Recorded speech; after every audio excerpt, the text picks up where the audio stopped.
Морам да прашам каде се жолтите чизми? Молам? Жолтите чизми каде ви се? Жолтите чизми, видете, ме повлекувате за збор. Значи, кога јас бев градоначалник, а чисто вака во зезање со другари, викаме, која е ВМРО на власт, има и снег, и мраз, и вода, и поплави. И јас потрошував годишно по 2000 до 3000 тони сол за улиците да бидат проводни. Кога дојде господин Шилегов, 200-300 тона. Чизмите нагло ми ги дадоа така, може да ги облекува са, не тие тоа пиар.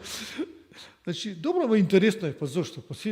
Па сите носат различни бои, не им е интересно, кој се зашто во носат жолти чизми. Ама видете сега, да бидеме реални, дека кога падна, сега имавме пред некоја година, ланската година беше кога имаше поплави на подвозникот кај Бит пазар. Да. Стварно ве бараа за тоа што само вие знаевте да го средите тоа со сати беше блокирано. Дали сте виделе пред секој подвозник како има решетки пред водата да дојде во Ама не се чисто, не се чисто канализацијата, не таму е проблемот. Не, во атмосферската, на најдолниот дел. Добре. Пред да дојде. Добре.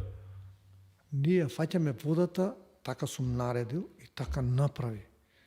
Улици и патишта, и мислам дека и водовод, да водата се фаќа пред да дојде во најдолниот дел.